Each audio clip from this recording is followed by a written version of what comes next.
A Mustang horse stumbled across the shifting sands, its powerful legs betraying it beneath the sun's unrelenting glare. Yet nobody expected who or what would arrive to face down this same blazing wilderness. Before we get into this story, let us know where you're watching from and subscribe for more tales like this one. We upload every day at the same time. Ethan Grady felt the sun scorching his neck, his throat as dry as the cracked earth beneath him. The desert spread out in every direction, an endless vista of swirling heat and pale, lifeless dunes that offered no comfort, no shade, and no hint of the civilization he'd left behind. His breath came in shallow bursts, and each time he inhaled, the air seared the back of his throat. He wore a weather-beaten hat that had once shielded him from the sun, but now its brim was ragged, its fabric torn by wind-blown sand. He brushed a layer of dust from his face with the back of his hand, wincing at the gritty abrasion. He had been wandering this desert for what felt like an eternity, though in reality it was only 2 days. 2 days since he'd lost his horse, and most of his supplies. 2 days since an ambush had nearly ended his life. The memory still glowed in his mind like the sun overhead, the clatter of gunfire, the sudden chaos, the rush of adrenaline, and the gut-wrenching realization that everything he owned, water, food, the map that marked the nearest outpost, had been ripped away. Desperation was a feeling he knew well, but this was different. This was primal. Out here, the smallest decisions spelled the difference between survival and death. He trudged onward, boots sinking in sand that seemed to shift under each step. Sweat mingled with dirt on his skin, leaving streaks that made him look as battle-worn as he felt. He squinted against the harsh glare, half believing he saw shapes in the distance, twisted illusions conjured by the heat. Sometimes he thought he spotted a line of shrubs or the flicker of an oasis, only to realize it was a mirage. Yet he pressed on because stopping meant letting the desert claim him, and he was not ready to give up, not yet. That was when he saw it, a dark shape on the horizon. At first he assumed it was another illusion, but as he drew closer he recognized the silhouette of a horse lying on its side. His stomach twisted. Finding any living creature out here felt impossible enough. Finding one on the brink of death was a sobering reminder that nothing survived this place unscathed. He pushed himself into a half-run, ignoring the burn in his thighs and the dryness in his lungs, driven by an odd sense of hope. Perhaps this horse might have a saddlebag with supplies, or at least point him to some sign of human presence. When he finally reached the animal, he fell to his knees, breathing heavily. The Mustang's coat shimmered with sweat, its flanks heaving in short, labored gasps. The poor creature was perilously close to succumbing to heat exhaustion. Ethan placed a hand gently on its neck, feeling the intense warmth of its body. The Mustang's eyes rolled, but it didn't protest. It was too weak to do much more than quiver beneath his touch. His heart hammered in his chest. He knew all too well the feeling of being on the edge. He quickly checked the horse's back. No saddle, no bridle, no sign that it had ever been tamed. This was a wild Mustang, likely. Separated from its herd or driven astray by some misfortune, a pang of empathy struck him. The desert was no place to be alone, whether you were man or beast. He reached for his canteen, that nearly empty vessel of salvation. Only a few precious drops remained inside. Giving even one drop to this horse could mean the difference between his own life and death. But could he turn away? His mind raced. He had to weigh his own survival against the horse's. Every impulse screamed at him to conserve his water. If he lost it, he was finished. But something deeper, something more human, urged him not to abandon this struggling creature. After all, if the roles were reversed, would he not hope for a saving hand? With trembling resolve, he uncapped the canteen and let a trickle of water dribble onto his palm. The horse sensed the moisture, lifting its muzzle to lap at it with a dry tongue. The sight tore at Ethan's conscience. He gave a bit more, just enough to moisten the horse's mouth. Then resolutely he pulled the canteen away. He looked around, scanning the horizon for any landmark. The sky stretched overhead without a single cloud, a vast dome of punishing blue. Mirages danced, shaping false rivers and phantom oases. The wind came in gusts, occasionally hurling sand into the air, coating everything in a film of grit. His parched lips cracked when he opened his mouth. "Come on," he muttered to the horse as though it might understand. "We can't stay here." He hooked an arm under the Mustang's neck, trying to coax it to stand. The horse groaned in protest, legs flailing weakly. It managed to push itself upright onto its forelegs for a moment, then collapsed again, kicking up a swirl of hot dust. Coughing, Ethan shielded his face. This was going to be harder than he thought. Resting a moment, he let his eyes drift across the dunes, trying to judge which direction might offer some hope of shelter. Unfortunately, everything looked the same. The sun was nearly overhead, offering no hints from shadow angles. He had only his gut to guide him, and that was a precarious compass at best. The Mustang let out a weak whinny, as though sensing the gravity of the situation. Its eyes fixed on Ethan, and in those big, dark eyes, Ethan saw something that reminded him of his own desperation. They were both lost souls in a wasteland, each of them clinging to life by a thread. He pressed his lips together, determined not to let either of them perish. If there was a chance at survival, they would have to find it together. He patted the horse's neck again, mustering a reassuring tone he scarcely felt. "I won't leave you, but we have to move." A faint stir of wind gusted across the desert floor. The temperature was soaring by the minute, and soon the sand would be too hot to traverse without scorching flesh. They had to find shade before the midday. Inferno reached its peak. Ethan staggered to his feet, scanning the horizon one more time. Far to the west, or what he guessed was west, the land seemed to rise slightly. Perhaps there were rocks or a ridge that could provide shelter. It was a gamble, but everything out here was a gamble. He swallowed the metallic taste in his mouth. Blood, from cracked lips, and then tapped the Mustang's shoulder. "Let's see if we can make it," he said, his voice scratchy as if lined with sand. They set off in tandem, the Mustang's pace slow but steady, each step pressing hoofprints into the rippled sand. Ethan walked alongside, his hand occasionally brushing the horse's mane, as though to steady himself or assure the creature of his presence. With every 100 yards they paused to rest, panting in the dreadful heat. Sweat no longer formed on Ethan's skin. His body was too dehydrated to spare any moisture. The Mustang's breath came in shallow snorts. They were two determined souls against a desert that had swallowed up countless others. Eventually the faint shape in the distance grew clearer. It appeared to be a formation of large boulders, some possibly the size of small houses, piled at the base of a rocky hill. If luck was with them, there might be a hidden pocket of shade that collected dew in the cool hours before dawn, or perhaps a stagnant pool left over from some rare desert rain. Even the smallest possibility of water propelled Ethan forward. He poured a few drops from the canteen into his palm for the Mustang, who swallowed them eagerly, muzzle quivering in gratitude. The horse nudged his hand as if to ask for more, but he had to pull away. The next drop might have to go to him just to keep his own legs moving. Time blurred again, marked only by the incremental growth of the rock formation ahead. Every step was a chore, every breath a conscious effort. More than once Ethan stumbled, legs threatening to give out beneath him. Each time the Mustang gave a soft whinny, a sound that felt almost like concern. When they finally reached the base of the boulders, Ethan collapsed against the cool surface of a towering stone, letting out a gasp of relief. The horse circled around, hooves scraping against the rocky ground in an uneven staccato. Ethan marveled at how it hadn't completely collapsed, despite everything. The resilience of this wild creature exceeded his expectations, and perhaps even mirrored his own. He led the Mustang around the perimeter of the boulders, searching for any sign of moisture, a damp patch of earth, a trickle of water, anything. The stony surfaces were warm to the touch, baked by the sun for hours. His hope began to wane. Even if there was water here, it might be buried deep in crevices or gone entirely. He cursed under his breath, frustration mingling with desperation. There had to be something. The alternative was to accept defeat, to slowly waste away in this scorching expanse. He refused that outcome. Finally, he noticed a narrow gap between two massive rocks, just wide enough for him and the Mustang to squeeze through. Cool air brushed his face as he peered inside. The gap opened into a small grotto enclosed on three sides by towering stone, with a narrow opening at the top that let in a shaft of white-hot sunlight.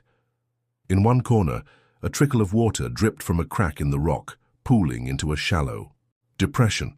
It wasn't an oasis by any means, but in the desert even a few drops could be the difference between life and death. A burst of elation coursed through him as he nearly sank to his knees in relief. He guided the Mustang into the grotto, and the animal lurched toward the thin pool, muzzle dipping to lap at the precious liquid. Ethan was tempted to do the same, but a survivalist's caution stopped him. Water in the desert could be brackish or contaminated. Then again, with no alternative, he decided he would risk it. He watched the horse drink first. If the animal showed no signs of distress, that would be a good indicator, though by the time any danger revealed itself, it might be too late. Still, the moment was too desperate to weigh every risk meticulously. He gathered some water in his hands and sipped, ignoring the grit that coated his palms. It tasted like dust and minerals, but it was water all the same, and he felt tears of relief sting his eyes. After slaking their thirst, he let the Mustang drink its fill. The horse drank greedily, nostrils flaring with each gulp. Ethan used the chance to soak his bandana, pressing it to his forehead to cool himself. The difference was immediate, as though a furnace in his body had been dialed down. He let out a shaky exhale. They might have found a temporary sanctuary, but they weren't safe yet. Water in small quantities could sustain them for a time, but they needed more than that. A path out, supplies, maybe even human contact. The grotto's walls offered some shade, and he decided that staying here through the worst of the afternoon heat might be their best option. Rest would help them recover, and he could plan their next move. The Mustang, now rehydrated, shook out, its mane appearing more alert. Ethan gave the horse a careful once-over, noticing how its ribs showed faintly beneath the taut skin. It had been as close to death as he was. Seeing it regain a bit of vitality reminded him that survival in the desert wasn't just about the strong but also the persistent. He settled onto a smooth patch of stone, leaning back against the rock wall. The dryness in his mouth had eased a little, though he was still dehydrated. He considered rationing water in his canteen again, but decided to fill it fully from the trickling stream. If this water was safe enough for the horse, it had to be safe enough for him. He drank deeply, feeling life flow back into his body, then topped off the canteen. He also soaked his shirt, wringing it out over his head to cool himself. The Mustang snorted at him, as if amused by his attempts to find comfort. Ethan reached out, giving the horse's neck a gentle scratch. "If you weren't here, I might never have found this spot," he mused aloud. "We might just make it." The hours slipped by, measured in the slow movement of sunlight across the rocky floor. The heat outside was blistering, but inside the grotto it was tolerable. Ethan used the time to inspect the area for any more resources, rummaging through cracks and crevices in the stone. He found a few insects, some lizards scuttling in the shadows, but nothing substantial to eat. His stomach growled, but thirst had been the greater danger. At least now, with water at hand, they had a fighting chance. As dusk approached, the temperature began to drop, allowing him to step outside the grotto without feeling the immediate sizzle of the sun's wrath. The sky shifted from a harsh blue to a spectrum of oranges and pinks. Shadows stretched long across the desert sands. The Mustang followed him, ears twitching at the changed light. Together they surveyed their surroundings. The desert, at twilight, looked almost beautiful, a canvas painted with soft hues, as though trying to disguise the cruelty it harbored. He decided that traveling during the cooler hours might be wiser. Night held its own threats, but at least they wouldn't be cooked alive. The Mustang, having recovered its strength, might be more mobile. Ethan wondered if he could ride the animal, but quickly dismissed the idea. He had no saddle, no bridle, and more importantly, no trust built yet for such a thing. The horse was wild. They shared a bond of survival, but it was too soon to push for anything more. For now it was enough that they walked side by side, each benefiting from the other's presence. As night settled in, he took one last drink from the trickling water source, then urged the horse onward. The Mustang snorted in protest, but followed. The desert night was a different beast. The temperature plummeted and Ethan shivered despite the day's heat still trapped in his skin. Stars blanketed the sky in a spectacle of light, mocking him with their distant beauty. The sand underfoot grew colder, and a hush fell over the landscape. It felt as though the entire desert was holding its breath, waiting to see if they would make it to dawn. He moved cautiously, scanning the ground with a torch he'd fashioned from a scrap of cloth and a small stick dipped in the meager remains of a can of oil he'd salvaged. The faint glow revealed only swirling patterns of sand. The Mustang walked close, occasionally bumping him as though seeking reassurance. In the distance, coyotes howled, their cries sending a tingle of unease through Ethan's body.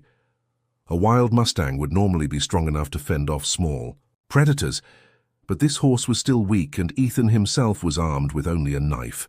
The thought of a pack of coyotes made his stomach turn. Still, they pressed on. Every time the wind rustled, Ethan's nerves tensed, expecting an attack. But the night passed without incident. By the time the sky began to lighten, faint strands of purple and pink replacing the star-flecked black, Ethan had led them to the crest of a small dune. From that vantage point, he searched the horizon for any sign of greenery or human habitation. His eyes picked out shapes, a winding valley, a scattering of rocks, possibly an old trail. It was impossible to be certain in the dim light. Exhaustion claimed him, his head heavy and thoughts muddled.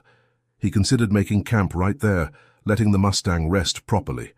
But a stirring in his gut told him to keep going, at least, to the next ridge or rock formation. Sometimes in the desert, the difference between life and death was a few miles. "Come on," he whispered, voice hoarse.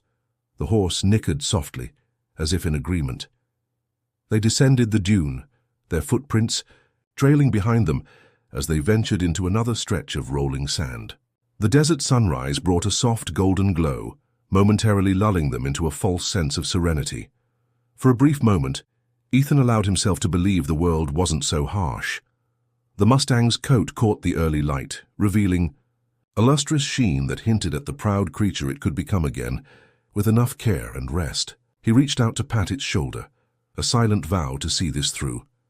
Yet in the next breath, the heat began to intensify once more, and reality came rushing back. He had only a small water supply in his canteen, though the grotto would remain, an option for as long as that little trickle kept flowing. But he couldn't just stay there indefinitely. He needed food, and he needed to find a real outpost or settlement. He adjusted his hat, cracked lips set in a grim line. Survival was a continuous battle, a series of calculated risks. They had made it through another day, another night, but the desert remained undefeated. Surrender was not an option. He would push forward, guided by instinct, determination, and that spark of hope that refused to be snuffed out. Ethan continued, onward, keeping his eyes trained on the horizon as the new day's sun began its ascent. The desert in daylight was a treacherous landscape, making every step a test of endurance and will. His legs shook from exhaustion, and the Mustang's breath grew ragged once more, though it was in better shape now than when he'd first found it. Each time they halted to catch a breath, Ethan mentally measured how much water remained in his canteen, weighing every sip like it was gold dust. The spot in the grotto, with its slow but steady trickle of water, nagged at his thoughts. He could go back, but that would mean resigning himself to a dead-end existence, trapped in one spot. Without a broader plan, for as long as he drew breath, he intended to find a true escape from this scorched prison. The ground underfoot shifted from soft sand to compacted earth strewn with pebbles. He took note of this change in terrain. Sometimes a firmer substrate hinted at a dry riverbed or an ancient waterway. The Mustang raised its head, ears flicking, as if also sensing a shift in the desert's mood. Ethan followed its gaze. Far in the distance, a stretch of jagged canyons and mesas broke the monotony of dunes. The contours suggested there might be hidden ravines or shade, a place that could harbor pockets of life. He gestured toward the outcroppings. "Looks like that's our best bet," he said, though speaking to the horse felt slightly absurd. Still, it reassured him that he wasn't alone. They trudged toward the canyon, the sun now high enough to send waves of heat shimmering across the sand. Ethan's clothes clung to him, damp with sweat that never seemed to form into beads before evaporating. Each breath became an effort, an inhalation of scorching dryness that stung his nostrils. At intervals, he paused to let the Mustang sip from the canteen, refusing to let guilt gnaw at him for what he too would need. This was a partnership born of necessity. He needed the horse alive and capable if they were to stand a chance of finding the way out. As they neared the base of the canyon, the wind picked up, swirling dust and grit that pelted them from all sides. The cliffs loomed overhead, their stone faces carved by centuries of erosion. Shadows crept along the canyon floor, offering some relief from the sun's direct glare. Ethan guided the Mustang into the narrow passage between towering walls of rock. Instantly, the temperature felt a few degrees cooler. He let out a breath he hadn't realized he was holding. Every bit of respite was a gift here, yet the sense of relief proved short-lived. The canyon walls funneled the wind, amplifying its force into a near-constant gale that blew sand into his eyes and mouth. More alarming, the path narrowed in places, forcing him and the Mustang to squeeze through tight gaps. He felt a surge of claustrophobia, imagining the stone walls closing. The Mustang snorted in discomfort, skittish about the confines. Ethan patted its neck, muttering a quiet reassurance. They hadn't gone more than a quarter of a mile into the canyon when a sudden gust kicked up a thick wall of dust, almost like a miniature sandstorm trapped in these rocky corridors. Ethan hunched forward, shielding his eyes. For a few moments, the world was reduced to a choking swirl of brown grit. The Mustang whinnied, stamping its hooves in alarm. Over the howl of the wind, Ethan heard the sound of falling rocks. The sand-laden gusts were dislodging loose stones from the canyon walls. A chunk of rock crashed down a dozen feet behind them, sending debris skittering across the narrow path. Heart pounding, Ethan realized they were in real danger. If any larger stones came loose above, they could be crushed. He had to urge the Mustang onward, forcing the horse to move despite its instinct to bolt or freeze. Leading it by the mane, he pressed himself against one canyon wall, trying to stay out of the center where falling rocks posed the biggest threat. The dust was so thick that he could barely see his own hand in front of his face, let alone the path ahead. Each breath tasted of grit and fear. They stumbled forward, the Mustang's panic palpable through the tension in its body. Ethan kept a tight grip, shouting words of comfort that might have been lost in the howling wind. After what felt like an eternity, they broke free from the worst of the dust cloud, emerging into a slightly wider section of the canyon where the wind wasn't quite as fierce. Both of them were coated in a film of sandy grime. The Mustang shook itself, sending a cloud of dust into the air. Ethan gasped, coughing as he tried to clear his lungs. But the danger wasn't over. The canyon floor began to slope downward, leading into a deep gorge. The path ahead looked uncertain, with precipitous drops on one side and loose scree underfoot. One wrong step could send them tumbling into a ravine. Ethan approached the edge carefully, peering down. Far below, he glimpsed a dry riverbed, cracked and baked, with a few spiny plants clinging to life. If they made it down there, perhaps there might be pockets of water or shade. The question was how to descend safely, especially with a horse in tow. He scanned the canyon walls, searching for a safer route. The Mustang shifted anxiously, sensing his unease. The scree slope leading down was treacherous, a mix of small rocks that could slide underfoot and bigger boulders that might shift unpredictably, if disturbed.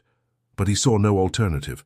Backtracking through the dust-laden wind tunnel was equally risky, and every moment in the desert counted. He exhaled, steeling himself.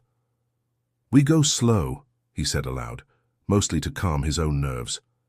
Leading the Mustang, he began the descent one careful step at a time. The slope skittered beneath his boots, pebbles clattering down into the gulch. The horse picked its way with deliberate caution, ears pinned back, each hoofstep an exercise, in precarious balance. Every so often, a minor rockslide would start, sending a cascade of gravel tumbling. Ethan's pulse spiked each time, imagining a full landslide that would sweep them away. But they pressed on, inch by inch. The heat didn't let up, sweat stinging his eyes. Finally, after an agonizingly slow crawl, they reached the bottom. Ethan's knees felt weak with relief. The gulch was marginally cooler, with the canyon walls blocking the direct sun. He heard the faint sound of trickling water. Impossible, he thought, until he realized that somewhere beneath the cracked riverbed there must be a hidden spring or seep. He led the Mustang along the dry basin, following the faint sound. Hope blossomed in his chest like a fragile flower. If there was water, they might stand a chance. They found it at the base of a large boulder where a thin trickle of water seeped from a fissure in the rock. It formed a tiny pool no bigger than a dinner plate. Without hesitation, the Mustang lowered its muzzle to drink, and Ethan joined, cupping his hands to bring the liquid to his parched lips. This water tasted fresher than what they'd found in the grotto. He almost wept with relief. But as he drank, a nagging worry took hold. A trickle of water wouldn't sustain them for long. Still, for the moment, they had something. Ethan refilled his canteen, letting the horse drink its fill. The dryness in his throat eased, but hunger gnawed at his belly. The desert was not generous with food. He checked the plants near the water source. Most were spiky succulents or desert scrub not meant for human consumption. The Mustang gingerly nibbled at some dry tufts of grass that clung to life near the water, but the pickings were slim. Night would fall again in a few hours, and Ethan didn't relish the idea of being stuck in this gorge if a flash flood or another storm rolled through. Climbing out of the canyon on the other side might be just as hard, if not harder, than descending in. He rubbed the back of his neck, considering their next move. Before he could form a plan, the Mustang's ears flicked sharply. The horse lifted, its head eyes wide. Ethan felt the sudden tension in the air. He went still, listening. At first he heard only the faint trickle of water and the whisper of wind. Then, from somewhere deeper in the gulch, came a series of guttural growls that made the hair on his arms stand on end. His mind flashed to the predators that roamed these parts. Coyotes, bobcats, even mountain lions. Any of them could be prowling near a water source, waiting for prey.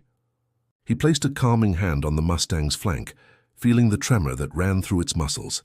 Carefully he reached for the knife at his belt. It was a meager defense, but it was better than nothing. The growling grew closer, echoing off, the canyon walls making it difficult to pinpoint the direction. Then he saw them, 3 lean shapes slinking around a bend in the gorge. Coyotes, their ribs protruded through scraggly fur, eyes glinting with hunger. They stared at Ethan and the Mustang as though weighing the odds. One coyote snarled, lips curling back to reveal yellowed fangs. The Mustang pawed the ground, snorting in alarm. Ethan kept a tight grip on the knife, heart pounding. The lead.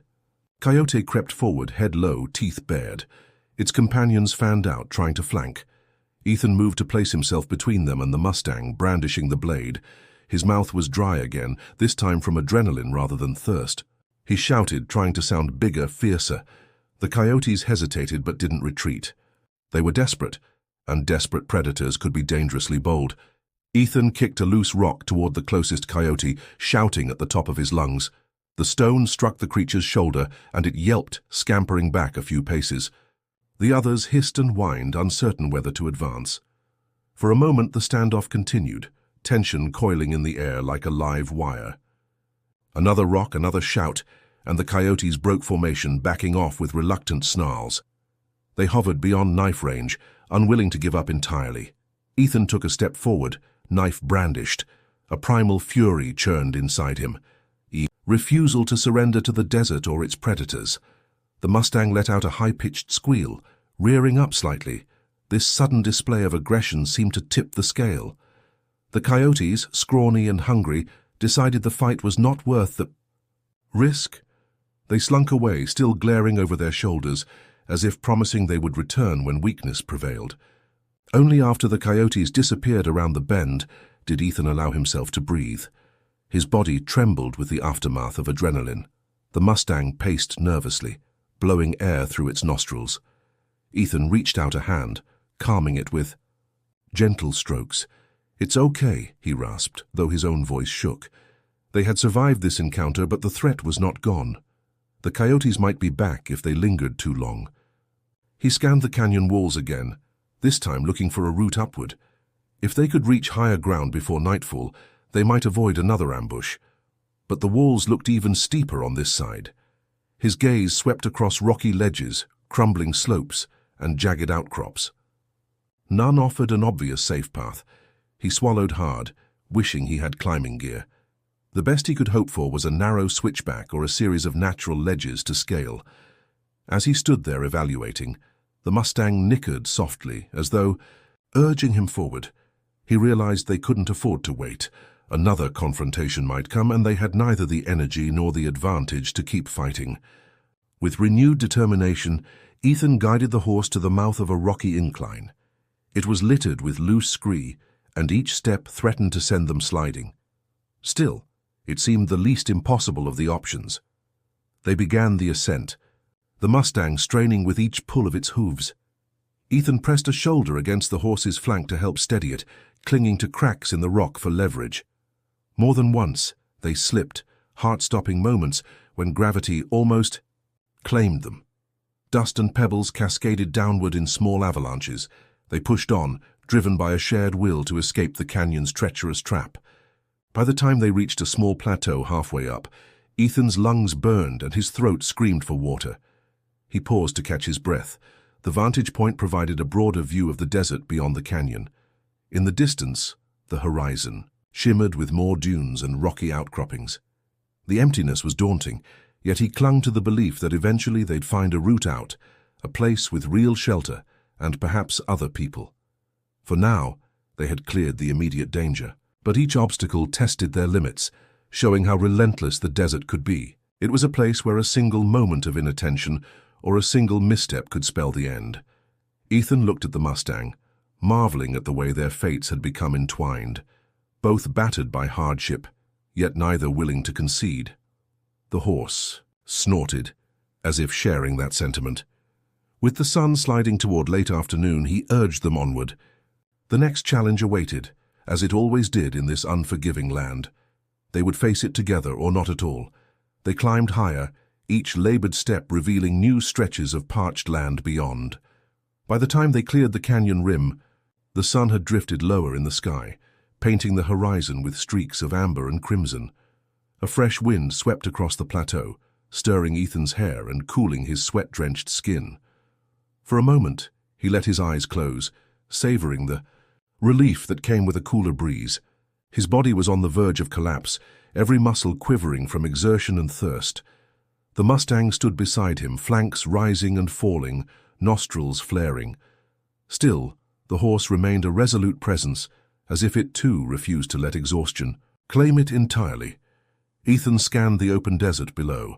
The land seemed to undulate in waves, a series of shallow valleys and ridges stretching into the distance. He searched for any sign of movement or structures, anything to suggest human life, but saw only desolation. The Mustang pawed the ground, sending a scattering of pebbles down the ledge. He patted the horse's neck. "We'll figure this out," he whispered, though uncertainty clung to his voice. He couldn't deny that dread was creeping into his thoughts. They had survived encounter after encounter, but how much longer could their luck hold? Darkness approached once more, and he had learned better than to wander aimlessly at night. Though cooler than the day, the desert night harbored its own perils. He found a small depression in the rock, a bowl-like dip that might offer some protection from the wind and a vantage point to watch for predators. There, with the last rays of daylight slipping below the horizon, he spread out his meager supplies. The canteen still held some water from the trickle they'd discovered, but it was far from plentiful. He forced himself to take only a couple of sips, then offered the rest to the Mustang, which drank greedily. His stomach churned with hunger, but he had nothing to satiate it. The desert provided few options, and he lacked the tools to hunt. A sense of desperation gnawed at him. He tried to remind himself that many of the desert's inhabitants could go days without food, sustaining themselves on small sips of water and hidden reserves of fat. But his own reserves were dangerously depleted, and the Mustang, once robust, was beginning to show more pronounced ribs. Ethan looked at the horse with a pang of guilt, whispering, "Sorry, I can't do better by you." As night fell, the stars emerged in a breathtaking panorama, a celestial tapestry that felt impossibly close. Despite the hardships, he found a moment's solace in that vast expanse. It reminded him that the world was bigger than this desert, that somewhere out there were towns and cities humming with life. The Mustang settled down beside him, folding its legs to lie on the rocky ground. He found himself leaning against the animal's flank, soaking in the warmth it provided. An odd companionship had blossomed between them. No saddles or reins, no commands or submission, just two living souls leaning on each other for survival. But with the safety of a temporary camp, came an onslaught of thoughts that he'd kept at bay while constantly on the move. Memories resurfaced, the ambush that had destroyed his old life, the sudden betrayal by those he'd thought were allies, and the guilt he felt for failing to protect his previous horse when bullets started flying. He recalled how he'd cradled that horse's head in his arms, watching the light fade from its eyes, knowing there was nothing more he could do. Something inside him died that day, replaced by a fierce resolve never to let that happen again if he could help it. He wondered how he'd ended up here, clinging to a wild Mustang for hope. Had his choices really led him down such a narrow path? He pressed the heel of his hand to his forehead, wishing for sleep, for some respite from the gnawing fear and the endless desert. But instead of rest, tears burned at the corners of his eyes, a rare crack in the armor he wore. He swallowed them down, not wanting to show vulnerability, even if no one was watching but the stars. A soft nicker from the Mustang drew him from his brooding. The horse turned its head, almost as if to check on him. He forced a weak smile. "Thanks," he murmured. "You're the closest thing I've got to a friend out here." The horse blinked in that slow, deliberate way that animals sometimes do, and for an instant he felt less alone. He leaned back, gazing at the night sky. The stars were so clear that he could pick out constellations he'd learned as a child. He tried to recall the old stories behind them, but his mind was too muddled to piece the legends together. Eventually, fatigue weighed heavy on his eyelids. He drifted in and out of a restless doze, plagued by nightmares that mixed the howling of coyotes with the crack of gunfire. In one dream, he saw the Mustang running off without him, galloping across the dunes as shadows chased them both. In another, he was back at the grotto, but the water had dried up, leaving only dust in his hands. Each time he jolted awake, heart pounding, he found the horse beside him, still dozing or quietly alert. By the time a faint glow touched the eastern sky, he'd slept only in fragments. He stood, bones creaking in protest, and approached the edge of the plateau. The desert below was cloaked in pre-dawn shadows, but the horizon promised another scorching day. He felt a hollowness in his gut, as if hope was slipping away as steadily as the water in his canteen. Yet turning back served no purpose. Forward was the only direction that mattered. He roused the Mustang with gentle strokes along its neck. The horse rose to its feet, stretching its limbs. "Morning," he said in a tone laced with resignation. "Another day, another battle." He took a careful sip of water, swishing it around his mouth to ease the dryness, then swallowed with an audible gulp. The horse looked at him expectantly, and he poured a small portion into the palm of his hand. The Mustang lapped it up, offering a grateful huff. That was the last of the water. Fighting the urge to despair, he packed up his scant belongings: the canteen, a small knife, a few strips of cloth that served as bandages. He climbed onto a vantage point at the plateau's edge, hoping the newborn light might reveal something. He'd missed the night before, perhaps a line of vegetation indicating a hidden spring, or a glint of metal reflecting off a distant building. But there was nothing except rolling dunes and barren rock formations. The only sign of movement was the faint ripple of heat that would soon intensify into a punishing blaze. A voice inside him whispered of defeat, telling him he should prepare for the worst. Another voice fought back, fueled by his stubborn will to live. He turned to the Mustang. "We move," he said, trying to sound determined. The horse flicked its ears, stepping forward as though to say, "Lead on." They descended the plateau on the far side, careful not to slip on loose stones. The morning air was still bearable, but Ethan knew that each passing hour would crank up the temperature to near lethal levels. He hoped they could cover some distance before the sun reached its zenith. The desert stretched before them, seemingly endless, and his mind churned with strategies for survival. He considered heading east toward the rumored location of a deserted mission he'd once heard about, but that was only a rumor. West was where the nearest known outpost should be. North held only more rocky badlands. South led to salt flats where the heat could be even worse. With no better logic to guide him, he chose west, recalling scraps of hearsay about a trading post somewhere along the route. The Mustang trotted behind him, never straying far. Once in a while, Ethan caught the horse testing a faint trail of scent or pricking its ears at distant noises. Its instincts were likely sharper than his. If it sensed water or signs of other horses, It might guide them to salvation. He couldn't help but wonder how far the Mustang's herd might be. Were they out there, scattered across the desert? He hoped, for the horses' sake, that they were safe. By midday, the sun was unforgiving, scorching them from above. Ethan felt light-headed, and black spots danced in his vision whenever he lifted his gaze. He forced himself to breathe steadily, each inhale an effort. The Mustang slowed, its energy waning. If they didn't find water soon, the small reserve they'd had in their bodies might not be enough to keep them both conscious. Part of him wanted to curse the desert, to rage at the cruel emptiness, but doing so would only waste what little energy he had left. Finally, unable to go on without a break, he found a shallow dip in the sand where a handful of scraggly bushes grew, offering a sliver of shade. They collapsed there, panting. The horse's flanks trembled from exhaustion. Ethan pressed a hand to his own chest, feeling the rapid thud of his heart. He was parched, delirious from lack of water, but water wasn't coming.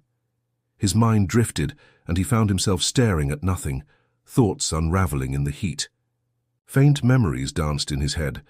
A cool stream he'd fished in as a boy, the taste of sweet well water on a farm miles and years away. He remembered a time when he hadn't understood what true thirst meant, when a dusty throat could be solved by a quick trip to a kitchen faucet. The recollection felt like it belonged to someone else. Here, thirst was a constant companion, a savage reminder of life's fragility. He felt tears burn in his eyes, but his body was too dehydrated to spare them. He roused himself from the brink of despair by glancing at the Mustang.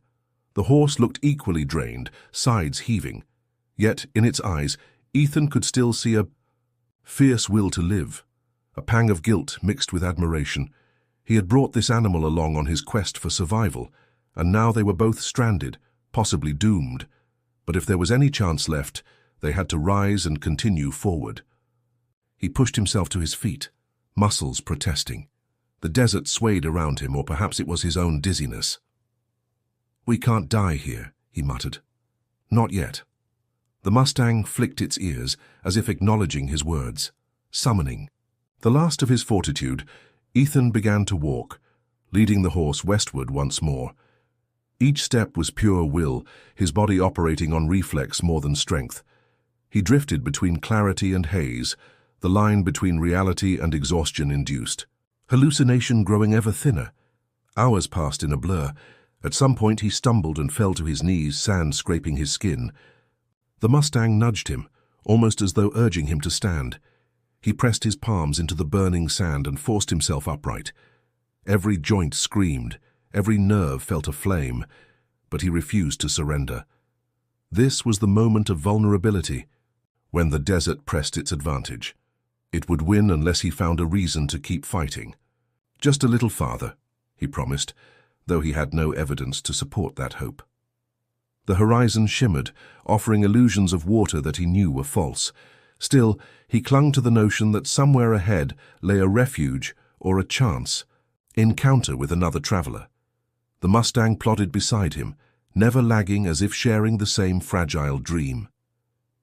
As dusk began to settle, the air cooled slightly. The sun dipped low, bathing the desert in hues of gold and orange. Ethan could barely appreciate the beauty of it. He was too consumed by fatigue and thirst.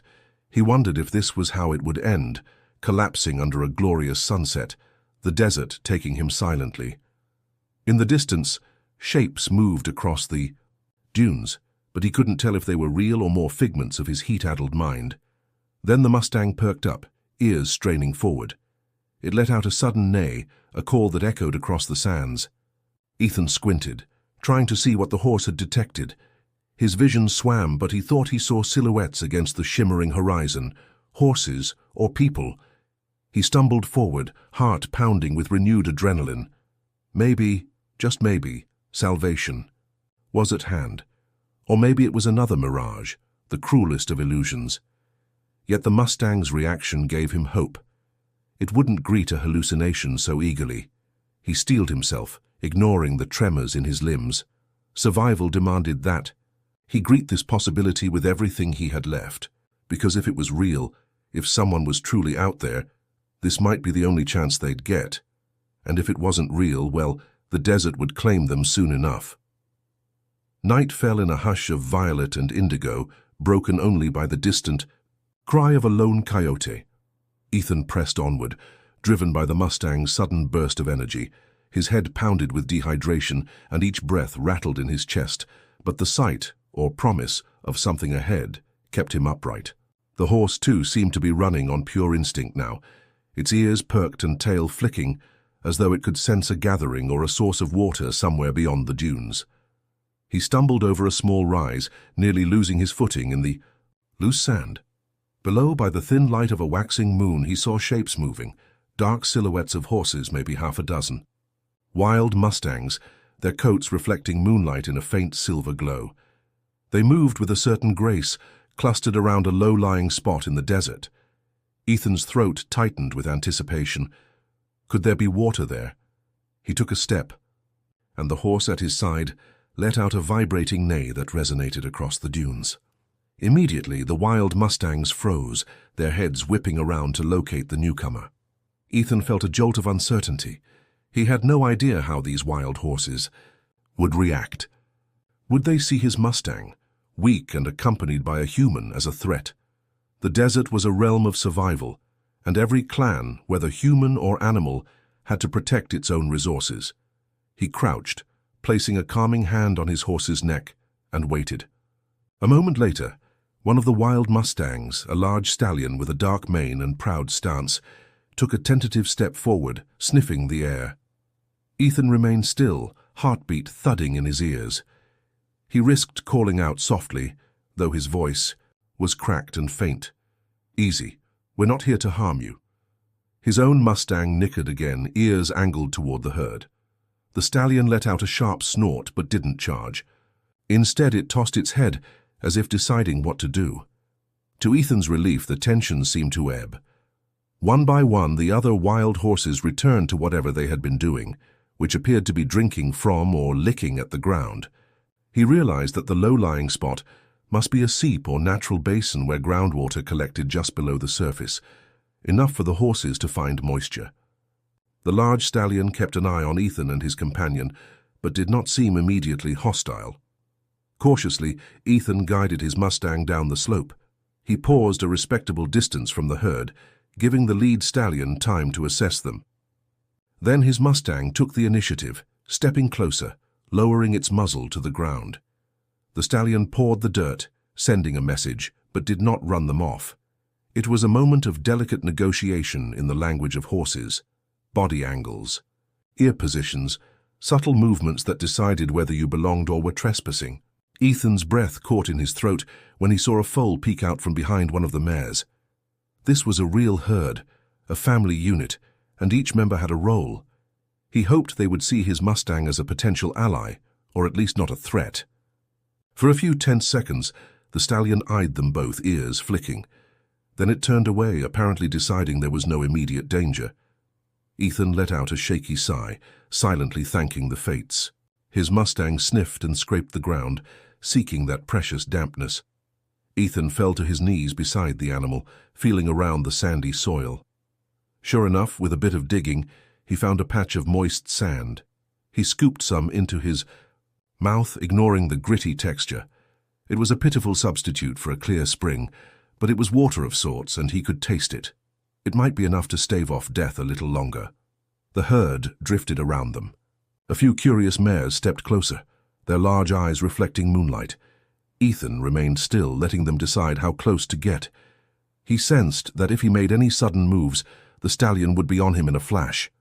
The Mustang he'd rescued seemed to perk up, exchanging sniffs with one of the mares. It was a scene both surreal and wondrous.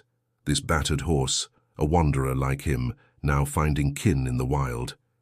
Yet as he knelt there in the sand, a new dread gnawed at him. The presence of so many wild horses suggested that predators and scavengers might also be close by, drawn to the same source of moisture. If the herd was forced to move on, or if the water in this spot dried up, he'd be back to square one. Worse, he heard a distant rumbling of thunder that made his scalp prickle. A desert storm could be a blessing if it brought rain, or a catastrophe if it unleashed flash floods or violent sand-laden winds. The tension in the air was palpable. Even the horses seemed uneasy, ears twitching at distant sounds. Ethan scanned the horizon, seeing faint flashes of lightning flicker across a distant bank of clouds. The wind began to pick up, swirling small eddies of sand around his ankles. He watched as the lead stallion turned its gaze eastward, snorting into the wind. Something about the stallion's posture told Ethan that a big storm was on the way. Slowly he stood, patting his Mustang's neck. The horse raised its head, grains of sand clinging to its muzzle. He considered leaving with his horse, seeking higher ground or some sheltered area, but he wasn't sure if that was wise. Out, in the open, a massive sandstorm could tear them apart.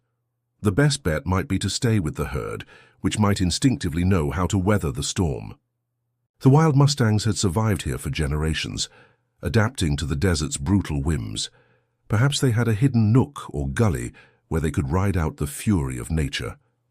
He took a few steps closer to the stallion, keeping his eyes lowered so as not to appear challenging.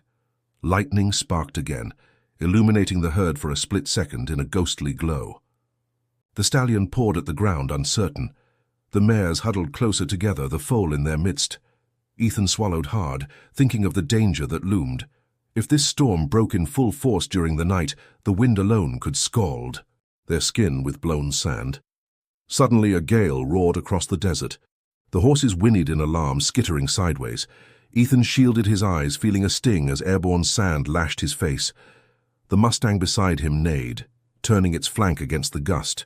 He felt his heart pound as he realized the storm was descending upon them far more quickly than he'd hoped. In the darkness, it was hard to gauge its full magnitude, but the air crackled with electricity, and the rising wind howled. The herd began to move, the stallion leading the way. Ethan made a snap decision. He would follow them, trusting their survival instincts. He grabbed a handful of his Mustang's mane, beckoning it to keep pace with the others. Lightning forked across the sky, thunder boomed, and a wall of sand-laden wind slammed into them. The world became a maelstrom of swirling grit, pricking his skin like needles. He hunched over, clinging to the Mustang, tears ripping from his eyes as the sand scraped them raw. His only guide was the shadowy forms of the wild horses ahead, occasionally lit by flashes of lightning. They moved with purpose, weaving between dunes, seeking some natural fortress. The wind roared in his ears, making it impossible to hear anything else. His lungs burned as he gasped for air through the suffocating swirl of dust. It was a battle. For every breath, every step. More than once he nearly lost his grip on the Mustang, stumbling on uneven ground. Under the relentless onslaught, Ethan's sense of direction evaporated. He was at the mercy of the herd's lead stallion, hoping. It knew where to find shelter.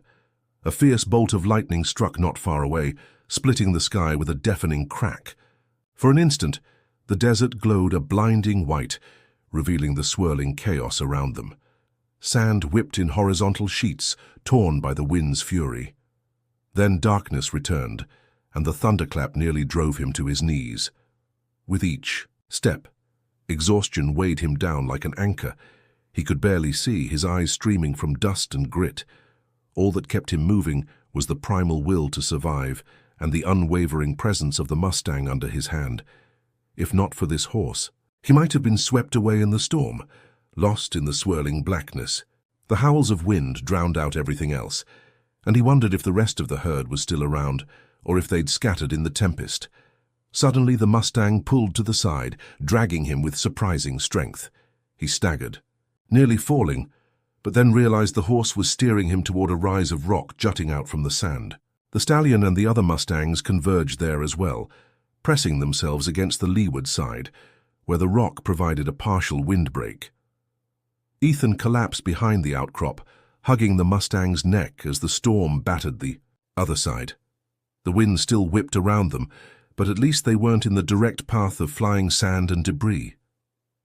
Huddled there in the darkness, he could feel the horses trembling, their hides slick with sweat. Lightning flashed overhead, in rapid succession, each thunderous boom echoing through his chest. It seemed impossible to escape the storm's wrath, and the dryness in his throat returned with a vengeance as he breathed the dusty air. Somewhere in the chaos, A mare screamed, and he feared one of them might be injured or separated. But the wind roared on, unrelenting, and he could do nothing but cling to the Mustang and pray the outcrop would shield them. For what felt like hours, the storm raged. The desert's fury was at its peak, and Ethan couldn't help but wonder if this was how he would die, buried in sand, battered by wind, with only a half-wild horse for company. Yet the Mustang's trembling form reminded him that they hadn't come this far to give up. It was a living testament to resilience, to the unbreakable spirit that fought for each breath. Eventually, the thunder began to roll away, and the lightning grew less frequent. The wind, while still fierce, subsided enough that the worst of the sand barrage passed. Ethan cautiously looked up, blinking through grit-encrusted eyelashes. The desert was still a haze of swirling dust, but he could make out the silhouettes of the wild horses. Some stood in a tight cluster, heads lowered. Others paced restlessly. They had weathered the worst of it together. He tried to speak, but his throat felt like glass shards were scraping against it. When he coughed, it came out ragged and pained. The Mustang let out a shaky breath, leaning against him. He patted its flank, profoundly grateful for its presence. Without this horse, he would have been lost to the storm, just another set of bones swallowed by shifting sands. Gradually the wind eased, allowing the dust to settle in swirling clouds. The moon, shrouded by thinning clouds, cast a pale glow on the battered landscape. All around them, small drifts of sand had formed, sculpted by the storm's rage. The lead stallion raised its head, scanning the surroundings, ears alert. The herd had survived, but the desert night was still fraught with potential dangers. Ethan realized his cheeks were wet, though whether from tears or sweat, he couldn't be sure. The magnitude of what they'd just endured pressed down on him. Every muscle ached, and the dryness in his mouth was nearly unbearable. Yet he was alive, and so was the horse he'd sworn to save. The stallion snorted, stepping away from the rock. Slowly the herd began to move again, shifting through the aftermath of the storm with a cautious grace. He looked out at the desert, illuminated by the wan moonlight. Pools of rain might have been left behind in the storm's wake, though that depended on how much precipitation had accompanied the chaos. If they were lucky, there might be puddles or small water basins scattered among the dunes. If not, the relentless dryness would resume as if no storm had ever passed. Either way, the moment felt like a turning point, a crucible of survival that had revealed the true savagery of the desert. This was the height of danger, and they had survived. But as he struggled to stand, battered by exhaustion, he knew the challenges were far from over. When dawn broke, the desert looked transformed. Drifts of sand had shifted, creating new ridges and hollows that hadn't been there the day before. Some of the wild horses were already moving, sniffing around for water or nibbling on sparse vegetation uprooted by the storm. Ethan blinked the grit from his eyes, body aching like he'd been in a fist fight. Every joint complained as he pushed himself upright. Beside him, his Mustang stirred, shaking off the layer of dust caked to its coat. A distant rumble reminded him that the storm hadn't entirely gone.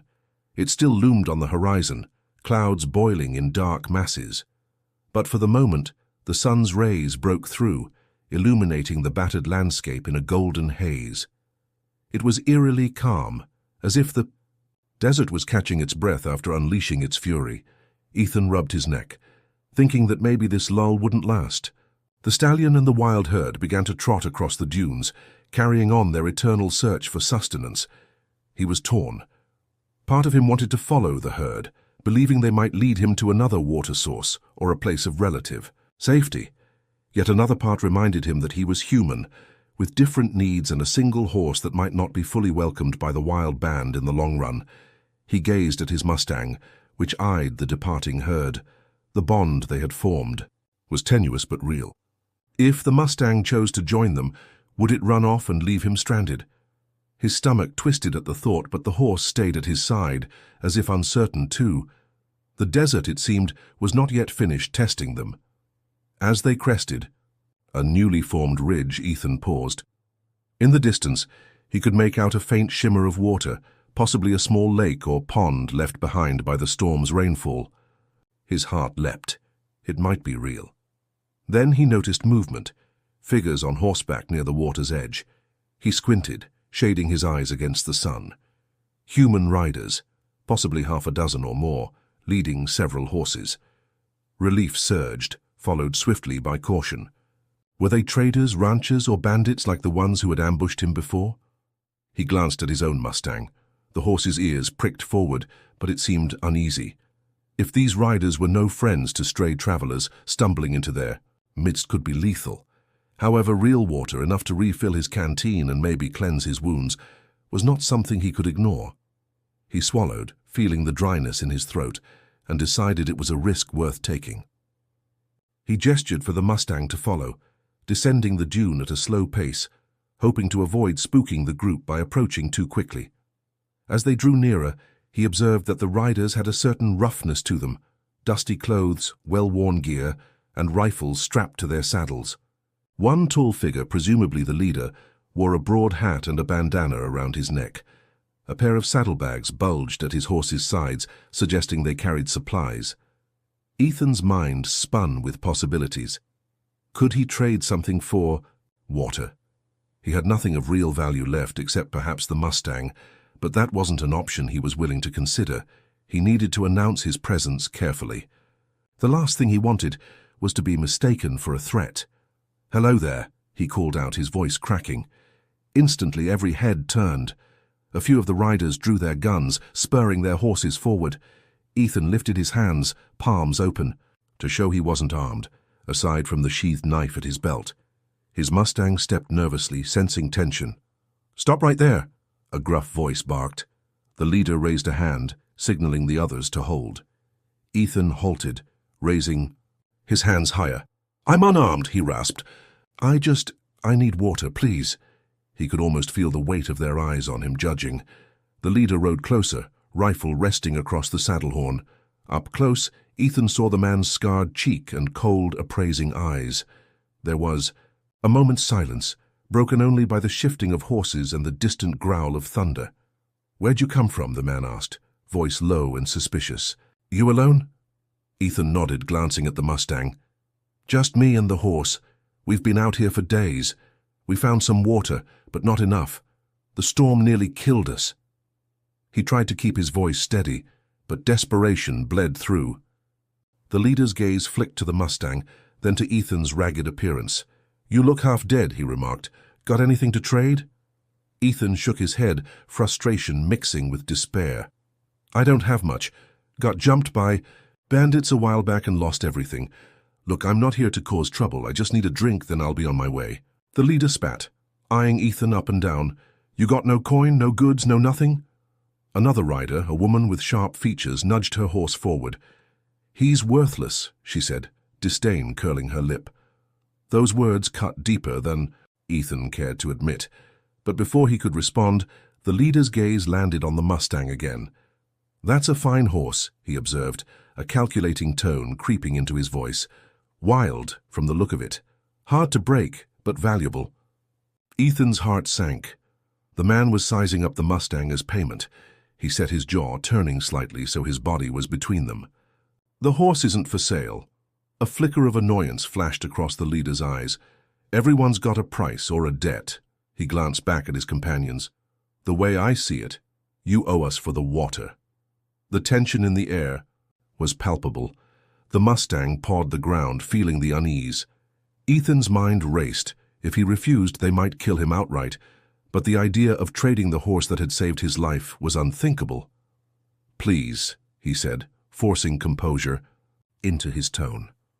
"I can't give up the horse. We've been through too much." The leader shrugged, a wolfish grin forming. "Then you got nothing to offer. But seeing as I'm a reasonable man, I might let you drink for free if you do a little work for us. We've got a broken wagon stuck a few miles from here. You help fix it, maybe earn your keep." Relief and dread warred within Ethan. It was better than losing the Mustang, but he didn't trust the man. He suspected that once he was entangled with these people, they might demand more and more. Still, he had no leverage. "All right," he said slowly, lowering his hands. "I'll help fix your wagon. Then you'll let me fill my canteen and leave." The leader snorted. "Sure. We're not monsters, friend. We just don't hand out freebies in this desert." Ethan nodded, feeling that subtle sense of being cornered. He approached the water's edge, heart hammering. The other riders watched him like hawks, rifles still in easy reach. He knelt, cupping his hands to drink. The water was brackish, but it was water all the same. He fought the urge to gulp it down in huge swallows, aware that his stomach might revolt if he drank too fast. After a few mouthfuls, he guided his Mustang closer, letting it drink under the wary eyes of the strangers. The horse lapped the water eagerly, sighed, shuddering with relief. Ethan's throat still felt parched, but this was enough to keep them alive. The woman who had spoken earlier scowled, obviously unhappy about having to share resources with an outsider. The others muttered amongst themselves. Ethan noted that their horses looked well cared for, but their gear was mismatched and a bit ragged. They might be drifters, maybe smugglers. Either way, they were part of the desert's ecosystem, surviving by cunning and force. He needed to tread carefully. After the Mustang finished drinking, the leader gestured for Ethan to follow. They rode out, leaving the small water hole behind. Ethan walked alongside the Mustang, refusing to leave it behind. The woman and another man took flanking positions, ensuring he couldn't bolt. They traveled for about an hour, the sun rising higher, turning the sand into a blinding expanse of glare. By the time they reached the broken wagon, Ethan was drenched in sweat. A wheel lay shattered, its spokes snapped. The goods inside the wagon, mostly crates of something heavy, had spilled out into the sand. The leader dismounted, tossing Ethan a crude toolkit. "Show us what you can do," he said with a sneer. "Fix that wheel, or rig something so it'll move again. Then we'll talk." Resentment flared in Ethan's chest, but he stifled it. He set about examining the damage. The axle was bent, and the wheel was nearly useless. With limited tools, he'd have to improvise. The Mustang hovered nearby, occasionally nickering in concern, as if sensing the undercurrent of hostility in the group. Working under the desert sun was punishing. Sweat dripped into Ethan's eyes, and his fingers felt swollen from the heat. He rummaged through the wagon, finding bits of wood that weren't completely splintered, trying to shape them into something resembling a functional spoke. The smell of hot metal assaulted his nostrils as he hammered, using rocks for leverage, mindful of the watchers who occasionally spat or muttered about wasted time. A sudden commotion drew his attention. One of the riders returned from a run, shouting something. "More people approaching!" Ethan's pulse quickened. Could it be bandits, travelers, or possibly a rescue? The leader barked orders, and several riders mounted up, rifles in hand. Ethan debated whether he could slip away in the confusion, but with the Mustang half-laden and the desert stretching in all directions, he'd be gunned down in seconds. He crouched behind the wagon, peering over the edge. The new arrivals were just visible on the horizon, 3 riders moving at a steady pace leading a pack mule. The leader's group spread out in a loose formation, clearly prepared for a standoff. As the strangers drew nearer, Ethan's spirits lifted. They looked more like traders or travelers than cutthroats. They wore wide-brimmed hats, and one waved, a piece of cloth, perhaps signaling peace. The confrontation was tense. The newcomers stopped 100 yards away, calling out that they were just passing through, looking for water or trade. The leader glanced at his people, nodding them forward. A standoff ensued, with both sides eyeing each other warily. Words were exchanged, half lost in the desert breeze. Soon items were produced, bottles, sacks, likely goods for barter. Ethan thought this might be his chance. Perhaps if these newcomers were friendlier, he could slip over to them or bargain for safe passage. But fate had other plans. A sharp crack of thunder rumbled again, and the wind picked up, swirling sand between the two groups. A misheard word or a sudden movement, Ethan never knew exactly what triggered it, set off a chain reaction. One of the strangers reached for a firearm. The leader's men shouted warnings, and in the blink of an eye, rifles were raised. Shots rang out, echoing like cannon blasts across the dunes. Horses screamed, rearing in terror. Ethan dove behind the wagon, heart hammering in his chest. His Mustang bolted, eyes wild with fear. Bullets whizzed overhead, splintering the wagon further. He had no weapon but a knife. The desert exploded into chaos, with gunfire reverberating against the empty horizon. Gritting his teeth, Ethan crawled around the wagon's edge, searching for the Mustang.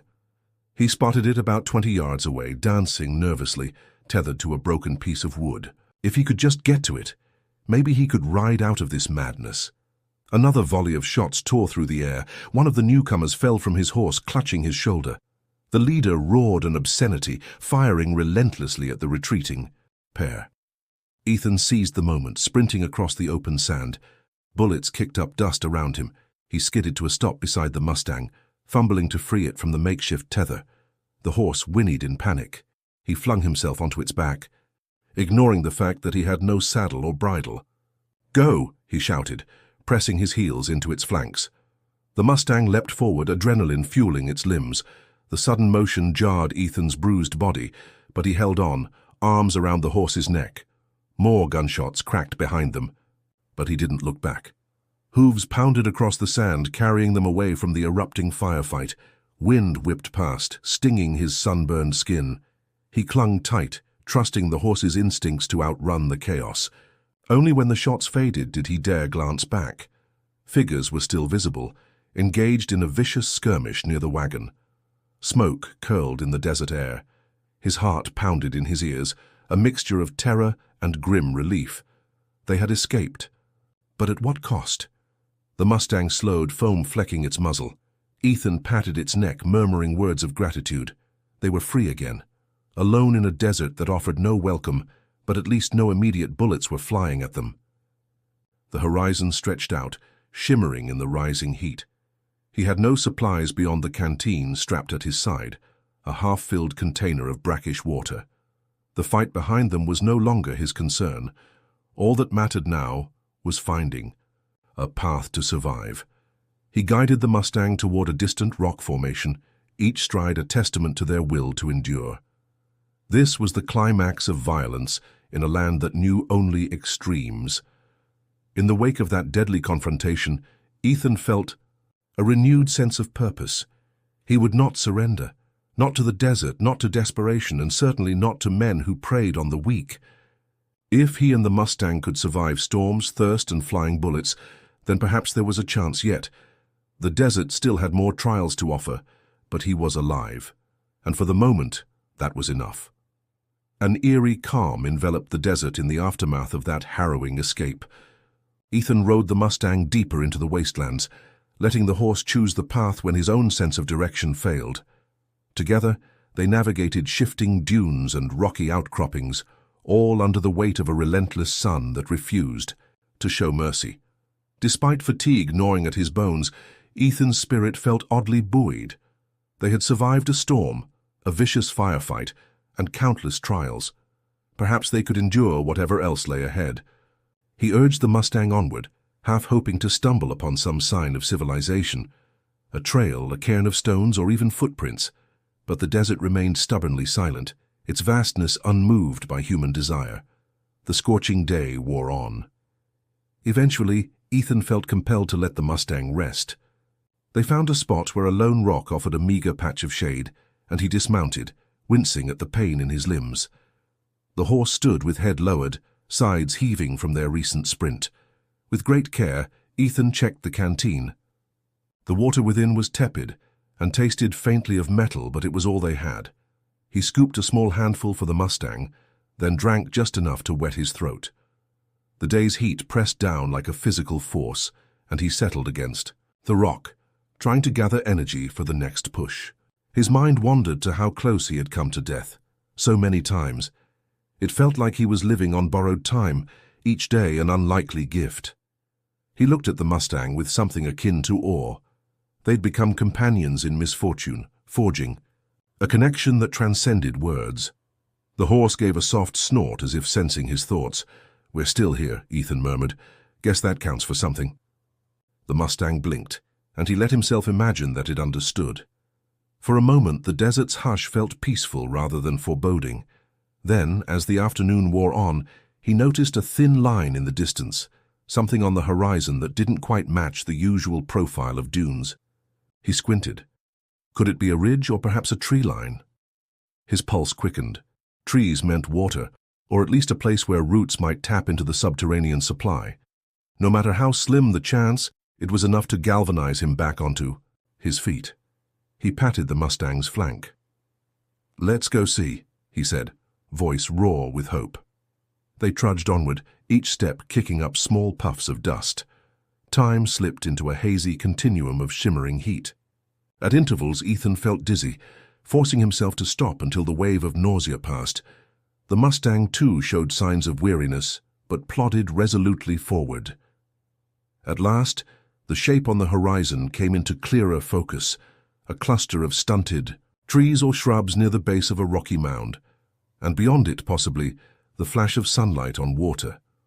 Renewed vigor coursed through him, and he urged the Mustang into a weary trot. As they neared, the faint scent of moisture drifted on the baking air, a tantalizing promise.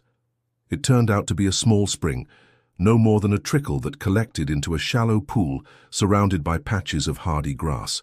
A single, twisted, mesquite tree provided a patch of dappled shade. For Ethan, it might as well have been paradise. He nearly collapsed at the sight of it. Overcome with relief, he let the Mustang go first, watching the horse drink deeply from the pool.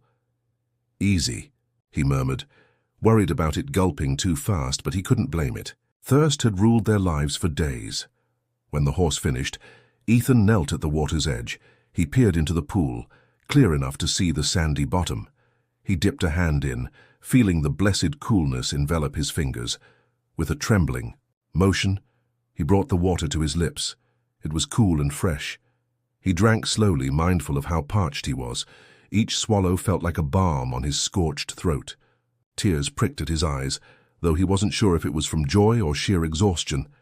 He drank until his stomach protested, then eased back, lying flat on the sandy bank. The scraggly tree offered partial shade, and a faint breeze whispered through the sparse leaves. For the first time in ages, he felt something akin to comfort. Time lost meaning as he dozed, lulled by the murmuring wind and the soft trilling of an insect near the water. When he awoke, the sun hung lower in the sky, casting long shadows across the desert. He felt stiff but far more alive than he had in days. The Mustang dozed nearby, head drooping. Its flanks rose and fell in a steady rhythm, and for once it did not seem on the verge of collapse. They had found a pocket of respite in a land that seldom granted such mercy. Slowly, Ethan rose and walked around the small spring. He tested the depth, a mere foot at most, but enough to sustain them for a while. The tree's roots must have tapped into an underground reservoir, allowing a trickle to surface. A pang of gratitude filled him. He had no illusions that they could remain here forever. Resources were limited and the desert was unpredictable. But at least for now they had a haven to rest and regain strength. He checked the horizon. No dust trails indicated approaching riders or storms. The desert stretched, silent as always. For the first time in a long while he felt a glimmer of peace. Taking advantage of the situation, he stripped off his shirt and rinsed it in the spring, wincing at how much grime colored the water. He splashed his face, scrubbing away days of sweat and dust until his skin tingled. The Mustang, curious, came close to nuzzle him, perhaps intrigued by his attempts at hygiene. As dusk approached, he gathered small bits of dried wood from around the tree, building a modest fire. The desert temperature dropped rapidly once the sun sank, and a chill wind replaced the daytime inferno. Ethan settled beside the flames, half drying, his shirt half warming his hands. The Mustang stood near the water, occasionally sipping or munching on the sparse grass. A sense of surreal calm enveloped them. In that moment, memories flooded back in greater detail. The ambush that had started it all, gunshots, the flurry of hooves, and the moment he'd lost everything. The seemingly endless wandering through dunes that followed, stumbling upon this Mustang in its own moment of despair. Each memory felt like a brand on his spirit, reminding him how swiftly fortunes could change in the desert. He realized he had come to terms with the constant risk of death, forging a hardened resolve he never knew he possessed. That night, with stars scattered like diamonds above, Ethan slept deeply. For once he wasn't constantly jolting awake at every shift of sand or rustle of brush. The Mustang grazed nearby, occasionally peering at him as though standing guard. When morning dawned, he rose to find the spring still trickling, the water level barely changed. It was enough. He filled his canteen, feeling a renewed sense of possibility. Relief washed over him, but he also knew this was only a pause. Real recovery would require more than water, food, shelter, possibly help from other people who weren't inclined to shoot him on sight. He wondered how far the next settlement might be. Days? Weeks? The desert didn't surrender its secrets easily, yet for the first time he believed he could make it. His body ached less, and the Mustang seemed livelier. He spent a few days there, letting both himself and the horse heal. He fashioned a makeshift rope from strips of cloth and fibers peeled from the mesquite bark, attempting to create some semblance of reins. The Mustang allowed him to drape it around its neck, though it was still a wild creature at heart. Each morning he'd wake and explore the immediate area, gathering twigs for fire, checking for any edible plants. Although the pickings were slim, he found a few cactus fruits that could be eaten with caution. Their taste was bitter, but they provided nutrients. During this time, he also tried to patch up his battered boots using bits of cloth and scraps of leather from his belt. They weren't perfect repairs, but at least they might protect his feet from the scorching ground a bit longer. Each small, success felt monumental out here, a testament to ingenuity in a place designed to break the unprepared. When he felt strong enough to travel again, the thought both thrilled and terrified him. Part of him wanted to stay indefinitely by the spring, in that fragile sanctuary.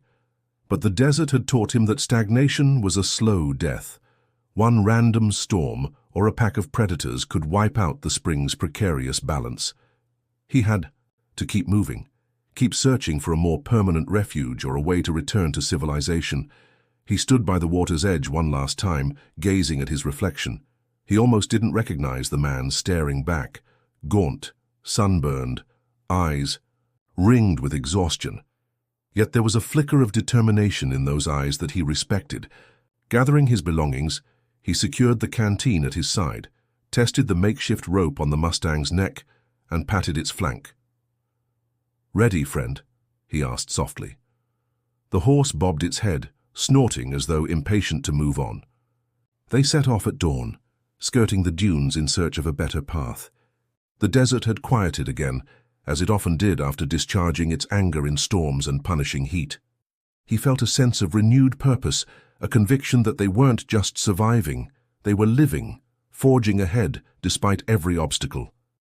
The knowledge that they had a wellspring of inner strength buoyed him. His body might still be weary, but his spirit was unbroken. Each step away from the spring felt like a gamble. Yet as the miles passed beneath the Mustang's hooves, Ethan discovered a calm acceptance of the risks. He had found a piece of solace in that hidden oasis, a reminder that the desert, for all its dangers, also harbored miracles. There would be more trials, more nights of hunger and thirst, more brushes with predators or hostile humans. But he no longer felt like a doomed man wandering blindly. He had reclaimed a spark of hope.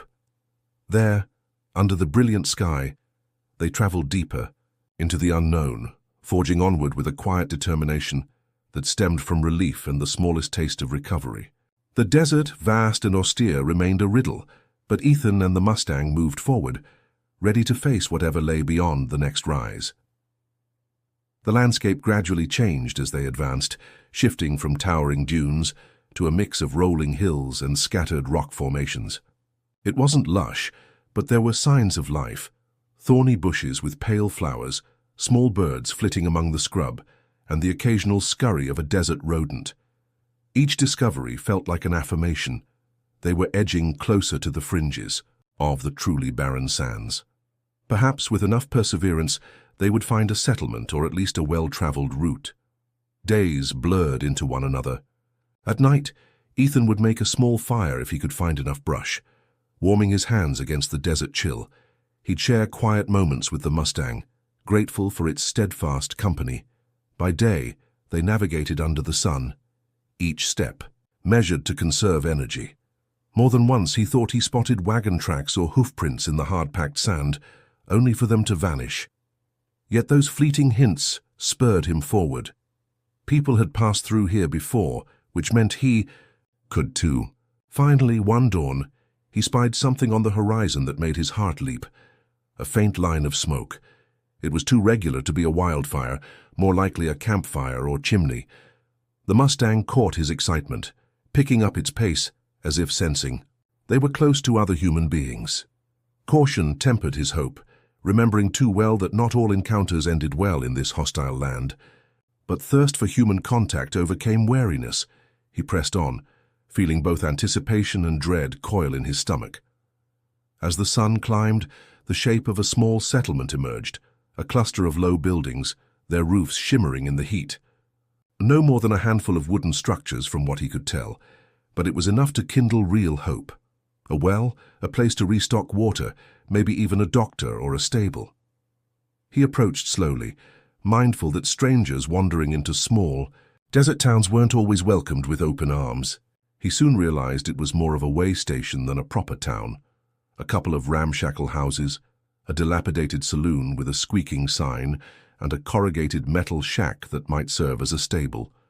A few horses were tied out front, heads drooping. In the midday heat, he felt an odd pang of relief at the sight of them. Where there were horses, there were people who might understand the bond he shared with the Mustang. A lone figure leaned against a post near the saloon entrance, rifle at his side. The man straightened when he saw Ethan and the Mustang approach. Ethan raised a hand in greeting, trying not to appear threatening. Sweat trickled down his brow, and dust coated every inch of him. He must have looked half feral after so many days trekking through the desert. The man spat a brown stream of tobacco juice into the dirt. "You lost?" he drawled. His gaze flicked to the Mustang, eyebrows inching upward at the sight of a wild horse with improvised reins. Ethan swallowed, his throat still scratchy. "Guess you could say that," he managed. "Looking for water, maybe a place to rest a while. Any chance you can point me to a well?" The man eyed him, sizing him up. "There's a well out back," he said after a moment. "Water ain't free unless you can pay." Ethan's heart sank. He had no money, no goods except for the clothes on his back and the horse. Trading the Mustang was out of the question. "I don't have coin," he admitted, bracing for rejection. "But I can work. Fix things, haul supplies, whatever you need." For a tense moment, the man seemed ready to reject him outright. Then he jerked his head toward the shack. "Talk to the fella who owns the stable. Name's Travis. He might put you to work mucking stalls or some such.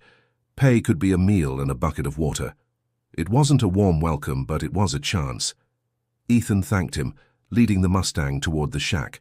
Inside, the air smelled of hay, manure, and horses, a scent that for once made him smile. A lanky older man, presumably Travis, was brushing a mare in a corner stall. He turned when Ethan entered, squinting through the dim light. "Help you?" he asked, voice echoing in the modest space. Ethan introduced himself, explaining his situation in as few words as possible. Travis listened, glancing at the Mustang and pursing his lips. "She's a beauty," he said, nodding at the horse. "Wild, from the look of her. Surprised she lets you ride her." Ethan exhaled a shaky breath, relieved that Travis seemed more curious than covetous. "We've been through a lot. I'm just hoping for a little water, maybe some feed if you've got it." Travis set the brush aside. "I do need help around here," he said. "Folks come and go, leaving stalls. A mess. If you're willing to put in a few hours of work, I can offer feed for your horse, some water, and maybe a meal from the saloon's kitchen." His chest loosened with gratitude. "Deal," he said. He led the Mustang into an empty stall, giving it a chance to rest in the shade. Travis pointed out a small pile of feed, instructing him on how to portion it out. The Mustang dug in eagerly, tail flicking. Watching it eat stirred a warm sense of relief in Ethan's chest. They had made it this far, and now, finally, they could both recover in relative safety. True to his word, Ethan rolled up his sleeves and mucked stalls, swept out dust, and carried buckets of water to the trough. The labor was grueling under the lingering desert heat, and his muscles ached in protest. But it felt good to do honest work for a tangible reward. Travis was gruff, but not unkind, offering the occasional tip on caring for horses. Once in a while, a traveler would appear, leading a tired horse for shoeing or feed. Ethan kept his head down, conscious that he was an outsider, relying on the stable owner's goodwill. After hours of labor, Travis signaled that was enough for the day. "Your horse is bedded down," he said, leaning against a stall door. If you're looking for a place to sleep, the saloon might rent you a corner on the floor for cheap. Ethan nodded, wiping sweat from his brow with a rag. Thanks, he said earnestly. You've done us a huge favor. Travis shrugged. I've been stuck out in the desert myself a time or two. Figured I'd do you a good turn. He gave a half smile, then resumed brushing the mare. Ethan lingered a moment, watching the Mustang doze comfortably on fresh bedding. A wave of emotion welled up, relief, gratitude, and something like pride in how far they'd come. Gently he stroked the horse's neck, whispering, "We made it." That evening, he took his pay, a simple meal of stew and a chance to wash off in a makeshift bath behind the saloon. His reflection in the basin startled him, a sun-etched face, eyes that carried the shadow of near-death experiences. But beneath the grime he saw resolve. The Mustang had given him a reason to keep going, and he'd clung to that will to survive through every obstacle. In the saloon, a handful of patrons eyed him curiously. A few nodded in greeting, while others barely looked up. He ate quietly, savoring the stew's warmth. When the barkeep asked how he came by a wild Mustang, Ethan told a shortened version of his tale. Stumbling across the horse, nearly dying in the desert, forging an unlikely partnership. A few listeners murmured in surprise. One even seemed impressed. He kept the details minimal, unwilling to dredge up the most harrowing moments. After the meal, he exchanged a few words with the barkeep, who allowed him to roll out a blanket in the corner near the piano, so long as he was gone by morning if business picked up. Despite the less-than-plush accommodations, it felt like luxury after so many nights on raw sand and stone. He slept deeply, only stirring once when the saloon doors banged open as a couple of rowdy cowhands entered. Even that didn't keep him awake for long. Exhaustion cocooned him. Come dawn, he found Travis again, hoping to earn a little more. Over the next few days, he established a tentative routine, cleaning the stable, hauling water, repairing tack and saddles if he could. In return, he and the Mustang received shelter, feed, and enough coin to afford basic meals. Slowly, color returned to his face, and the Mustang's ribs became less pronounced. A sense of normalcy settled in, though the desert always loomed just beyond the edges of this tiny settlement. Ethan knew he couldn't stay forever, but each passing day felt like a second chance. He practiced riding the Mustang with improvised tack, carefully building trust and communication. It wasn't the kind of training a broken horse might accept, but a mutual respect blossomed. Townsfolk came to watch, drawn by the sight of a once wild creature responding to gentle cues. Some even said the bond was unusual, that he must have a natural gift with horses. He didn't disagree. He just felt indebted to the animal that had saved his life. At last the time came to move on. He'd earned enough to buy a proper saddle and bridle, along with provisions for the road. He wasn't sure where he'd go, a bigger town perhaps, or back to settle old scores with the bandits who had first cost him everything. Yet something in him hesitated. The desert was a harsh teacher, and the Mustang's presence reminded him that survival sometimes meant letting go of vengeance. Life was precious, fleeting. He could choose to begin again, shaped by the crucible he'd endured. Standing beside the stable, he made final checks on his gear. Travis ambled over, hands in his pockets. "You heading out?" he asked. Ethan nodded. "Time to see what's out there. Maybe find a place to start fresh." The older man eyed the Mustang, which nickered softly. "You take care of that horse," he said. "Not often a wild one like that sticks by a man." Ethan gave a wry smile. "She saved my life more times than I can count. I owe her everything." Travis extended his hand, and Ethan shook it. "Safe travels," the stable owner said simply. With that, Ethan mounted up, the Mustang shifting beneath him but steady. A small crowd had gathered, a few townsfolk, curious about the man who wandered in half dead and left on a strong horse. He tipped his hat to them, then gently urged the Mustang forward. Hooves clopped on the dry ground, carrying him beyond the last building and onto the desert road. He glanced back once, taking in the forlorn collection of shacks that had become a haven in his darkest hour. He felt a wave of gratitude for the second chance. Then he faced forward, guiding the Mustang along a faint trail that stretched toward the horizon. The desert awaited, but this time He didn't feel like a victim of its cruelty. He was a survivor, tempered by its trials, carrying forward with a spirit that refused to be broken. If this story impacted you, share your thoughts and let us know where you're watching from. And don't forget to like, subscribe, and spread the word. If these trials and triumphs left you in awe, there are more stories like this one waiting. We upload every day at the same time, so stay tuned and keep following along for tales of survival, courage, and second chances.